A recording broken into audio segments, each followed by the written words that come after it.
Ini kita akan masuk pada bab baru, yaitu infak. Ya, untuk mengetahui lebih jauh lagi, mari kita simak pembahasan berikut. Poin A, pengertian infak. Yang pertama, infak menurut bahasa. Ternyata kata infak ini berasal dari bahasa Arab, yaitu nafaqah, yang berarti membelanjakan atau menafkahkan. Adapun pengertian infak secara istilah adalah menafkahkan atau membelanjakan sebagian harta benda yang dimiliki di jalan Allah Subhanahu wa Ta'ala. Tujuannya agar kita bisa mendapatkan ridho Allah Subhanahu wa Ta'ala.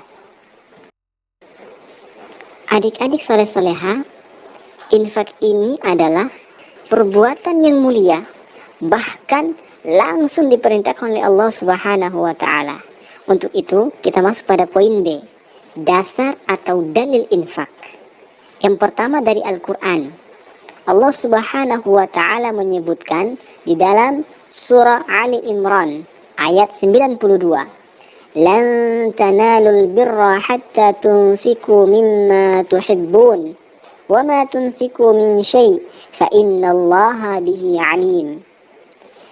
Kamu tidak akan memperoleh kebajikan sebelum kamu menginfakkan sebagian harta yang kamu cintai. Dan apapun yang kamu infakkan, sungguh Allah mengetahui. Ya, dalil yang kedua dari hadis Nabi Shallallahu Alaihi Wasallam yang diriwayatkan oleh Al Imam Muslim. Anfik ya bena Adam, yunfik alik. Berinfaklah wahai anak Adam, maka engkau akan dibalas oleh Allah Subhanahu wa Ta'ala. Poin C, ketentuan infak. Yang pertama, hukum infak.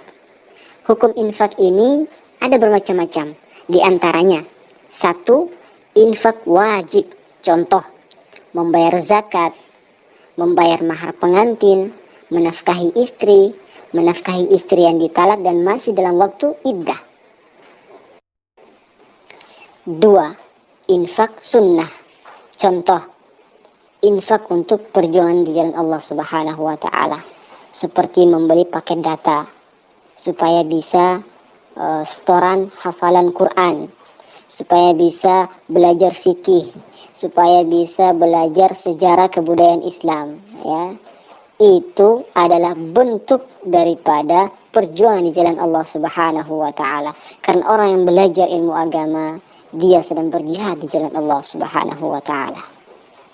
Contoh lain, infak untuk kepentingan umum, ya, seperti membangun jembatan, membangun jalan, membuat selokan, dan lain-lain. 3. Infak mubah. Contoh, memberi hadiah kepada adik, kepada ayah dan ibu. Dan ketahuilah adik-adikku sekalian, sebaik-baik hadiah seorang anak kepada orang tuanya adalah dengan menghadiahkan hafalan Quran kalian kepada orang tua kalian.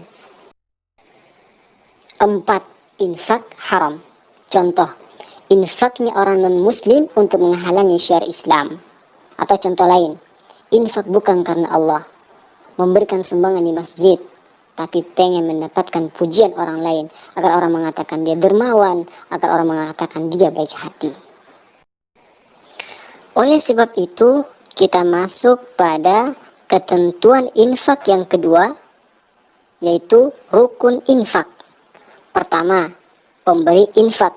Kedua, penerima infak. Ketiga, barang yang diinfakkan. Keempat, ijab dan qabul.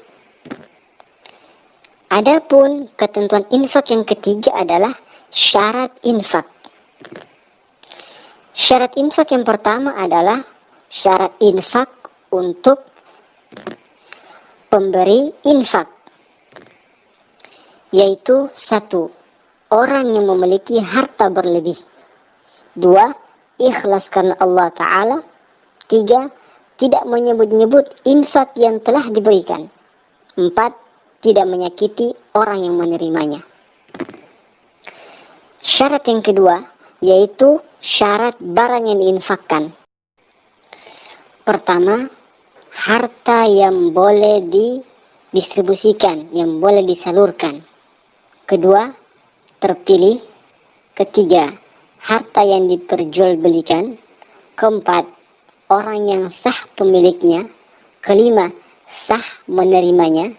Keenam, tanpa adanya pengganti. Adik-adik soleh-soleha, infak ini tentunya harus sesuai dengan ketentuan yang diajarkan oleh Rasulullah Sallallahu Alaihi Wasallam, baik untuk pemberi infak maupun penerima infak. Karenanya kita masuk pada poin D, tata cara infak. Pertama, golongan penerima infak. Adapun urutannya telah disebutkan oleh Allah di dalam Al-Quran, surah Al-Baqarah ayat 215. Yas'alunaka madza yunfikun. Qul ma anfaqtum min khairin falil walidaini wal aqrabina wal yatama wal masakin wa banis sabil.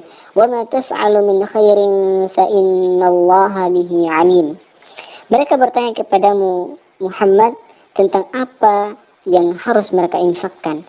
Katakanlah, harta apa saja yang kamu infakkan hendaknya diperuntukkan bagi kedua orang tua, kerabat, anak yatim, orang miskin, dan orang yang dalam perjalanan.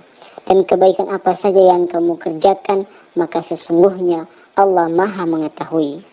Dari ayat ini telah diurutkan satu persatu, ya. Oke, kita lihat. Pertama, orang tua. Dua, saudara terdekat atau keluarga. Tiga, anak-anak yatim. Empat, fakir miskin. Lima, orang yang sedang dalam perjalanan atau musafir. Adapun golongan yang kedua adalah golongan yang tidak berhak menerima infak, yaitu satu, orang kaya. Dua, orang yang masih mampu bekerja. Tiga, pembangunan fasilitas umum yang sudah mewah. Dan yang keempat, seorang penjahat yang belum bertaubat kepada Allah Subhanahu wa Ta'ala. Adik-adik saleh-salehah, itulah pembahasan kita pada bab 2 ini. Ya, mulai dari pengertian infak, dalil tentang infak, ketentuan infak, dan yang terakhir adalah tata cara memberikan infak. Alhamdulillah, kita telah menyelesaikan pembahasan kita pada bab 2. Insyaallah kita akan bertemu pada pembahasan-pembahasan berikut. Akhirnya kita tutup dengan subhanakallahumma wa bihamdika asyhadu an la ilaha illa anta astaghfiruka wa atubu ilaik. Assalamualaikum warahmatullahi wabarakatuh.